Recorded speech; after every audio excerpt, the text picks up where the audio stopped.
The premier endurance sports car racing championship in North America features the bravest drivers and the most famous automotive brands tackling the continent's toughest races.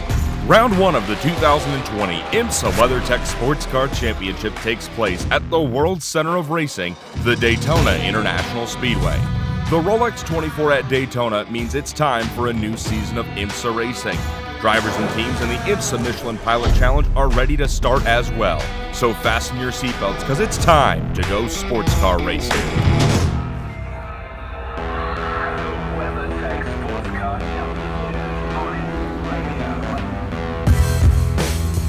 The Daytona International Speedway. It's one of racing's and sports' greatest stadiums. And it's unlike anywhere else that IMSA races all year long. The track is located minutes away from the sandy shores of Daytona Beach, Florida, which are a tourist destination for millions every year.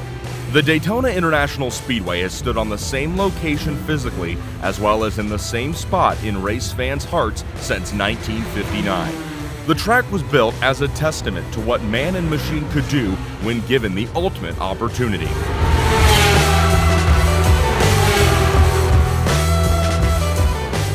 Over 60 years later, and the track still plays host to some of the greatest racing moments every year. The Rolex 24 is not so much a testament, but rather a test, and a great one at that.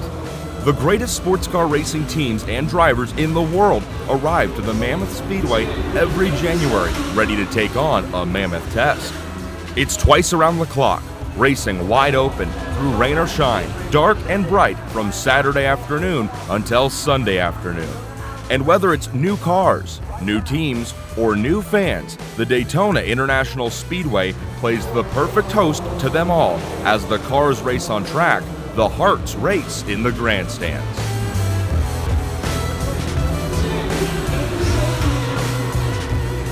Victory at Daytona doesn't come easy, and it doesn't come cheap. There's plenty of ways to go wrong at the sport's biggest race. But to the teams, drivers, and fans who stay locked in for the entire 24 hours, well, win or lose, they'll tell you there's nothing better than going racing under the lights that shine bright high above the world's center of racing. It's more than just a place, and it's more than just a race. This is Daytona.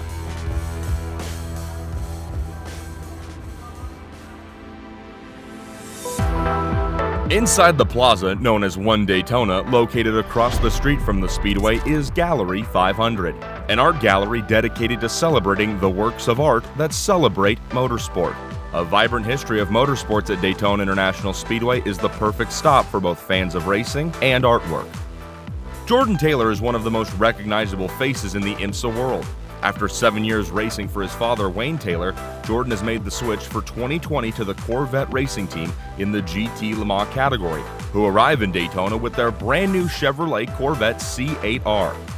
Despite great successes with Wayne Taylor Racing in the DPI ranks over the last 7 years, Jordan welcomes the new challenges that 2020 and this year's Rolex 24 will bring, as he will partner for the full season with veteran Corvette driver Antonio Garcia. Jordan returns to the Bowtie Brigade and racing with Chevrolet after winning the 24 Hours of Le Mans with the team in 2015. Arriving in Daytona this year as a part of the all-female driving lineup in the Lamborghini Huracan for gear racing with GRT Grasser is Colombian driver Tatiana Calderon. Calderon has been a test driver for the Formula One Alfa Romeo team, but in Daytona will share the seat of the GT Daytona entry with Catherine Legge, Christina Nielsen, and Rahel Frey. The 4 drivers will pilot the number 19 Lamborghini Huracan GT3 Evo supported by GRT Grasser Racing. For Calderon, this is a return to racing in North America, but it will be her first time racing on the high banks of Daytona. Daytona is nothing new for the most recent addition to the driver lineup at Aim Vasser Sullivan Racing. Two-time and defending NASCAR Cup Series champion Kyle Busch will share the number 14 Lexus with Parker Chase, Jack Hawksworth, and Michael De Quesada as he contests the 24-hour season opener in the GT Daytona category for the first time with Aim Vasser Sullivan Racing. And despite hundreds of victories in NASCAR's 3 top series, the Las Vegas native is a self-proclaimed rookie at endurance sports car racing. Well, to me, I mean, I've certainly got my bucket list. You know, it extends to different forms of motorsports, and this being a different form of motorsports, I obviously always wanted to give it a shot, running the 24 hours at Daytona, and being able to go out here and win a nice Rolex. That'd certainly be nice. You know, if some doors open up, maybe down the line, go run a DP somewhere else. But right now, let's focus on this one. Coming off of a victory in last year's season finale, the Motul Petit Le Mans at Road Atlanta in the GT Daytona category, Bill Auberlen is now tied with Scott Pruitt for the most race wins in IMSA competition at 60 victories. Auberlen returns with Turner Motorsports in 2020 and hopes to claim the record-breaking 61st win this season. At 51 years of age, Auberlen reunites with the young Robbie Foley in the number 96 BMW. The pair will chase race wins as well as a WeatherTech Sports Car Championship in 2020.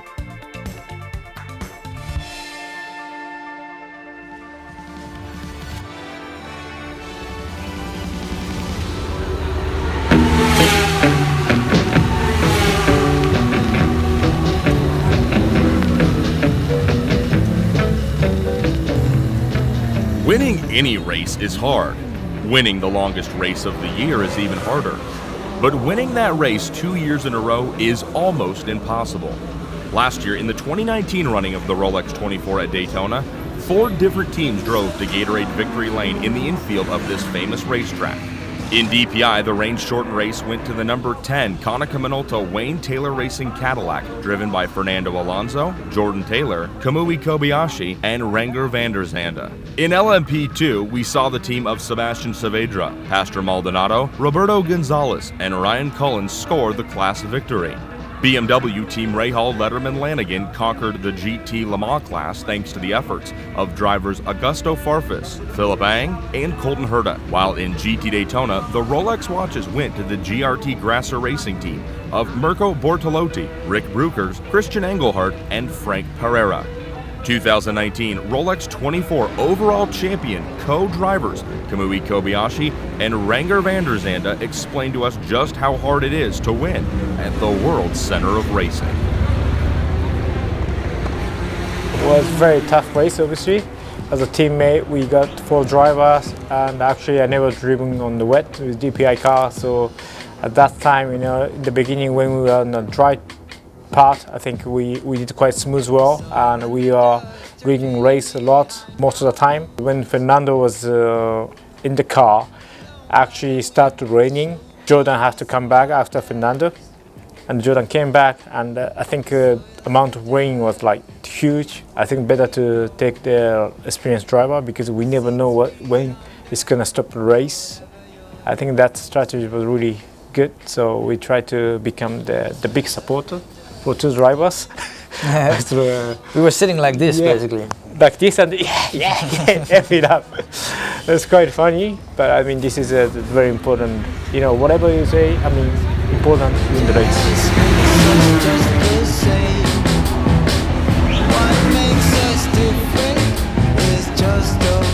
I think this year we are the underdog. I don't know how you see it. Yeah, I have no idea really when I came last year. Where we are. But I mean, when I looked overview from last season, I would say, I mean, this year is still underdog, I would say. I think last year we were not competitive enough to win the race in the dry. And Penske, for example, they were all playing games, you know, towards the end, and they were changing noses to get more top speed. And you know, nobody expected that, but they were picking up a lot of speed on the straight. And it's kind of the game you play when you are the only team with one manufacturer. You can play that game. So we killed them in the wet. They were, you know, we killed all of them in the wet, so that was the nice thing about how we won that race, and we were still dominant also in the dry until that point, but I think they were just about starting to speed up, and I think that's why I feel we are the underdog this year, because I think there are some other cars who have really good speed. To win it twice in a row is going to be super hard, so if it comes together, let the underdog win. I'll be the underdog then. I love. You like it? Like, yeah. Let's do it? Yeah. Jordan Taylor here, about to take you around a lap around Daytona in the brand new Corvette C8R. All right, here we are coming off NASCAR 4. Looks like a wet practice here, but we should have a dry race, which should be nice. Setting up for turn one, you want to come up near the wall to try to get a straight line braking into turn one, avoiding the painted lines, especially in the wet, as it's easy to lock up a front tire. Coming in, you're going to lose a lot of front grip across the apex here, understeering, trying to get to power. Struggling for traction, coming through this little turn two section, avoiding the curbs in the wet. Very slippery, braking in the middle of the track off the rubber and avoiding those painted lines. Going around the outside to avoid the polished rubber section on the inside of the track. Struggling for traction as you cross over that rubber again. But you want a good exit as you're leading onto a pretty long straight here coming to the dogleg. Dogleg's easy flat in the dry. Slight break in the wet here as you lose a little bit of grip across the apex. Turn 5 braking is very tricky. It's hard to avoid the rubber. Gonna run around the outside of here again like turn 3. You're gonna have to cross the rubber on traction, which is difficult. Coming to turn 6 in heavy wet, you'll see a big puddle there on the right. Tricky corner here as the surface changes across the apex. You lose a ton of grip and obviously struggle big time on traction, but you want to get a really good exit there. It'll lead you on the long straight. Coming out of there, you're going to have a lot of time now on the banking. Check your mirrors, check your gauges, talk to the crew, do whatever you want to do. Make sure the flags aren't blue. Coming around here, checking the radar system that we have in the nice Corvette C8R to make sure there's no prototypes coming. Setting up for the bus stop, we were braking around the 2 marker. Right there in the wet. If you're brave enough, you'll touch the curbs in the wet. Keep your hands straight across them to not have a big snap oversteer, but focusing on a good exit there. You're going to lose grip right there over the painted lines again, but keeping your hands straight. Setting up for NASCAR 3 and 4. Checking the mirror again, checking the gauges, making sure fuel's all right, everything's good with the tire pressures. Coming off NASCAR 4, checking your mirror once again to make sure you're going to have a clean run into turn 1. There's pit lane on the left, and that is a lap around Daytona in the Corvette C8R.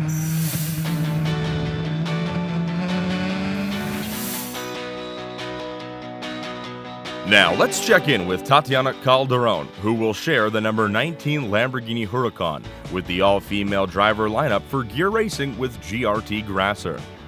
Bueno, regresar a Estados Unidos la verdad para mí es muy especial porque empecé mi carrera en go-karts después de estar en Colombia. Aquí hice la categoría Star Mazda, ahora Pro Mazda.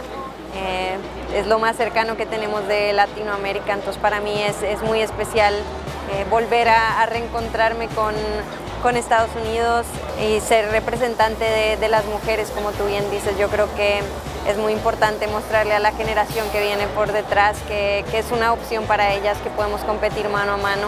Así que es una oportunidad increíble estar en Daytona por primera vez en un equipo de solo mujeres. Así ojalá que podamos representarlas muy bien. Bueno, el banking aquí es espectacular. La primera vez que sales ahí se siente muy raro. Además te dicen, no, siempre es a fondo, aunque llueva. Y la primera vez te cuesta. Vas a fondo, pero te cuesta. Y creo que como pilotos siempre nos gustan esos desafíos. Altas velocidades también. La diferencia de velocidades entre las categorías lo hacen también muy interesante.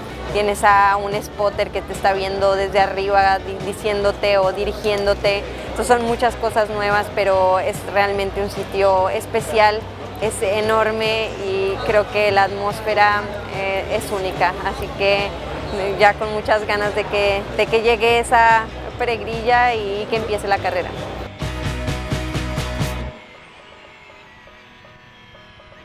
Because it's the season opener, not only for the WeatherTech Championship, but worldwide. It's the first race of the year, the third weekend in January. Because of this unique circumstance, IMSA conducts a pre-test called the Roar before the 24. What IMSA does is we use this information gathered from this test to help establish the balance of performance for the Rolex 24.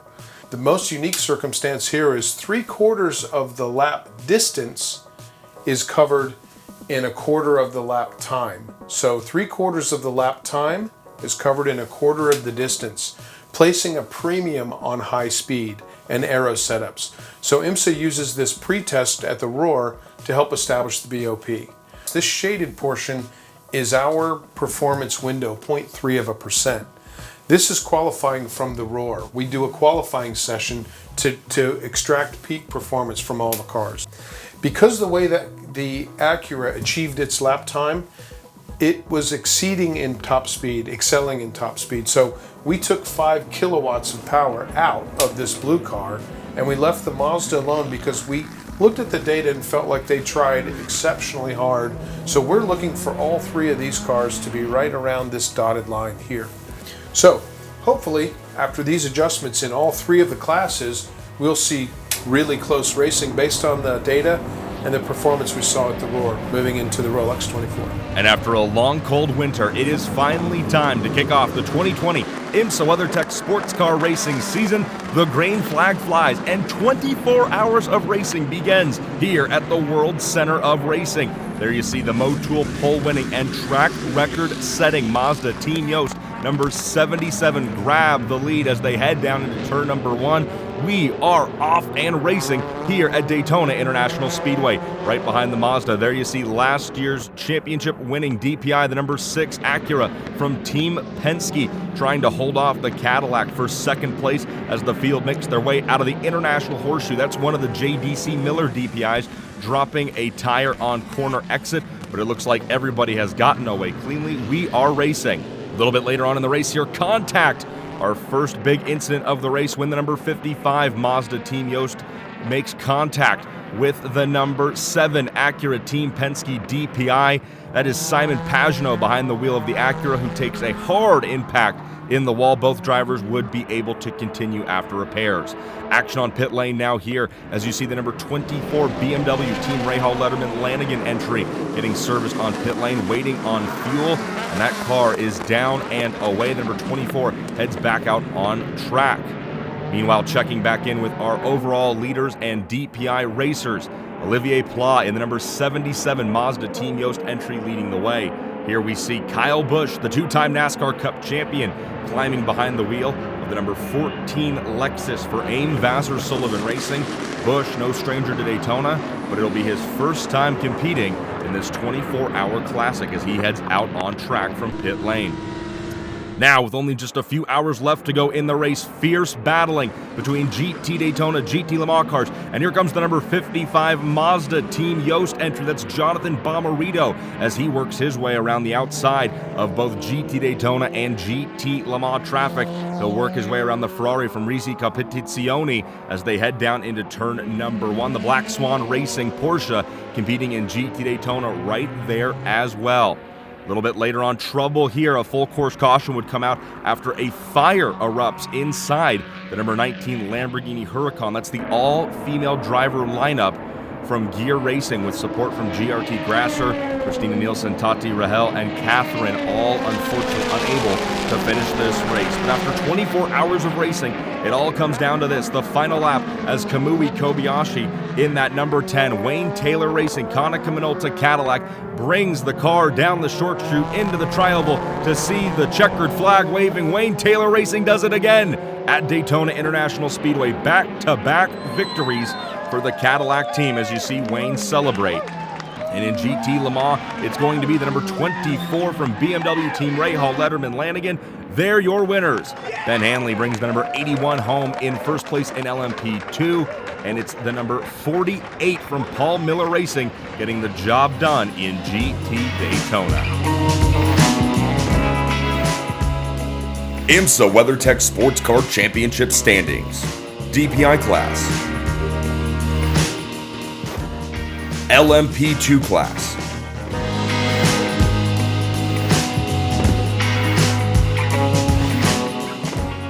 GT Le Mans.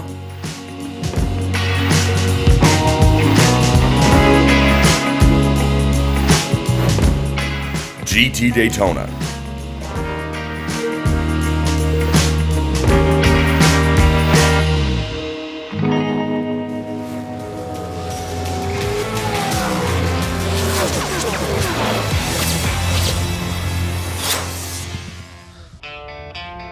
The BMW Endurance Challenge kicks off a brand new season of racing each year in the IMSA Michelin Pilot Challenge. Between the Grand Sport and the TCR classes, IMPC racing is some of the most exciting and breathtaking on-track action of the year. Spread out over 10 weekends this season, Michelin Pilot Challenge racing is home to intense action and the rising stars of IMSA sports car racing. Last year in TCR, Shelby Blackstock and Tom O'Gorman scored the season opening win here at Daytona with LA Honda World Racing. If you'd have told us we were going to win at Daytona International Speedway last year when we showed up to race day, we wouldn't have believed you. We were the first team to run 3 Honda Civic Type R TCRs in the IMSA Michelin Pilot Challenge. Shelby was able to start the car, I finished the car, and we found ourselves in a position with a 5-minute or so to go restart, that it was our race to lose. And at that point for me in the car, it became staying focused on the actual track, because kind of the horse blinders came off and I saw the grandstands and the blue sky and the pit lane and all the fans and everything. And it was like, no, it's ours to lose, focus back in. But it became very hard to focus on what was happening at the time, because I knew where I was and I knew how much it meant to be in that position, and we were able to bring it home. We came with open arms and really open minds.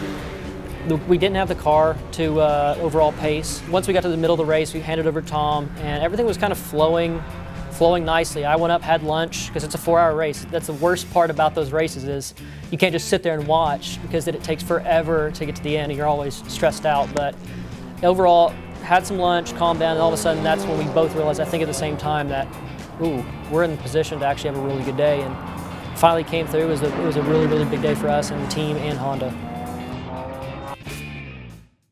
Former IndyCar driver Gabby Chavez has joined the driver lineup at Brian Herta Autosport in the IMSA Michelin Pilot Challenge. Competing in the TCR category, Chavez will share the driving duties of the Hyundai Veloster N front-wheel drive machine with a driver who shares his open-wheel background, Indy Lights driver Ryan Norman. After winning the IndyCar Rookie of the Year honors back in 2015, the Colombian is set to make racing in IMSA even more exciting. LA Honda World Racing has confirmed over the offseason their continued participation and support of the IMSA Michelin Pilot Challenge. The race team will field 3 Hondas in this year's championship. The number 37 Honda will be driven by Shelby Blackstock, who returns to the car, with Chris Miller stepping in for the first time. The number 73 Honda will see the well-known driving duo of Mike Lamara and Matt Pombo. And in the number 77, we'll see Ryan Eversley and Taylor Hagler share driving duties in 2020. And there you see a beautiful full grid of GS and TCR cars ready to go here at Daytona International Speedway. 4 hours on the clock as the BMW Endurance Challenge gets underway. It's the McLaren from AWA Ore Fidani, the black and yellow car, taking the field down into turn number 1 with last year's champion Carbon Motorsports, that Audi number 39, right behind in second position. The whole field snakes their way through the opening S's before they get on the brakes in the International Horseshoe. We are off and racing here in Daytona. A little bit later on in the race, about 3 hours to go, we check in on some very close side-by-side racing here inside the top 10. Inside the GS category, Alan Bryn Yulfson going toe-to-toe with the number 35. Now, a little bit later on in the race, 2.5 hours to go, we check in on more GS competition. We'll see how things are sorting themselves out here as the field comes down off the tri-oval. Lots of side-by-side racing. Tyler McQuarrie and Jeff Westphal, last year's champion, leading the way, and a huge impact on the back straightaway. Big incident here with just 14 minutes to go. We've got a car in the tire barriers and upside down. Looks to be maybe one of the Ford Mustangs. We'll try to get a number on that. Looks like possibly the 19 upside down. And that hard impact with under 14 minutes to go brings out a full course yellow, meaning this race will unfortunately end under the yellow flag. The white flag is out and the field comes around to see the first checkered flag of the 2020 season, and it goes to the number 35 Riley Motorsports Mercedes, Dylan Murray, driving that car across the start-finish line. And then there you see it, the Riley Technologies team celebrating as they score the first win in 2020. IMSA Michelin Pilot Challenge point standings. GS class. The TCR class.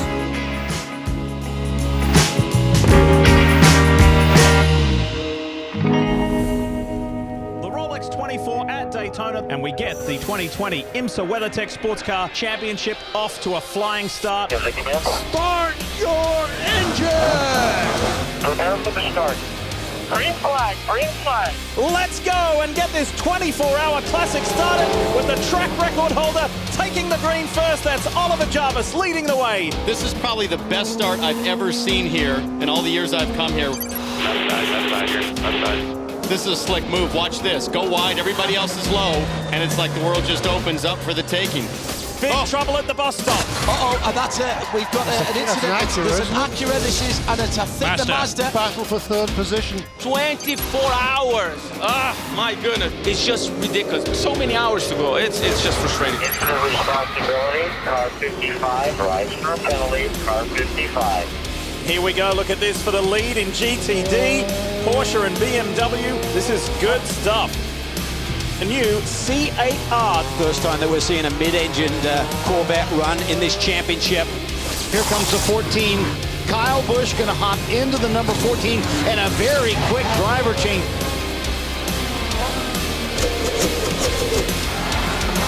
Oh, there's a big crash going into turn one. That is the other Aston Martin and the better placed of the two Corvettes. And there's going to be some serious action here. These guys are weaving in and out of these cars like a bunch of guys racing on the freeway at nearly 190 miles an hour.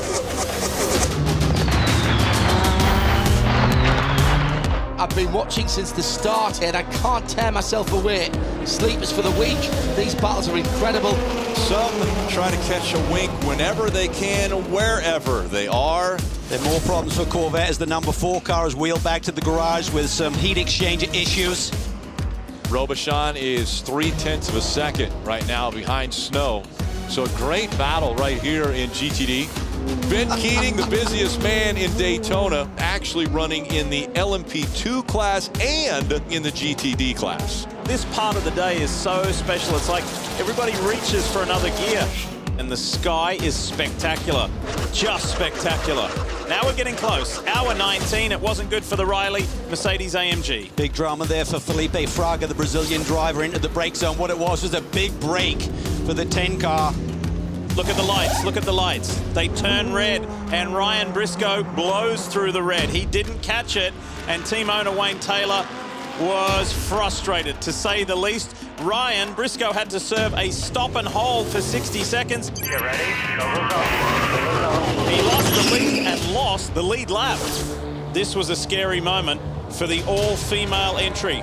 The Gear Grasser Lamborghini. Watch how quickly the flames engulf the cockpit. Christina Nielsen, 2-time IMSA champion, jumps out. Track services is on the way to the 19 car. The driver's out. The overall leader, João Barbosa, is in, and the Portuguese driver will stay in the Mustang sampling Cadillac. The 10 car also on pit road. Remember how dominant that car was early in the race. I think the 10 may have beaten the 5 out. Power to Konica Minolta, Wayne Taylor Racing. This captivating battle between factory BMW, factory Porsche has been going on for hours and hours and hours. And this might be the opportunity for the BMW. They are neck and neck and completely door handle to door handle, and the black BMW will take the advantage. Nice effort, buddy, nice effort. Keep it going now, keep it going. Where else in the world would you find Kamui Kobayashi and Kyle Busch sharing the same piece of asphalt? Daytona 24, there's no place else like it. Yeah, zero pressure from behind, so you can actually slow down a little bit so they can get the photo of just your car. Checker flag, Kobayashi! Kamui Kobayashi and Wayne Taylor Racing win the Rolex 24 at Daytona. The 81 car takes victory now with Ben Hanley at the wheel. And BMW gets back-to-back victories in GTLM. Superb performance. And finally, the GT Daytona victory goes the way of Paul Miller Racing. Fantastic, guys. Yeah, we made it. Perfect strategy, perfect car. A new race distance record by 25 more laps. The season is officially underway, and we're done here in Daytona.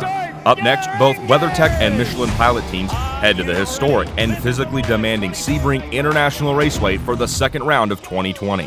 Be sure to keep up with all the action by following IMSA Racing on Facebook, Twitter, and Instagram.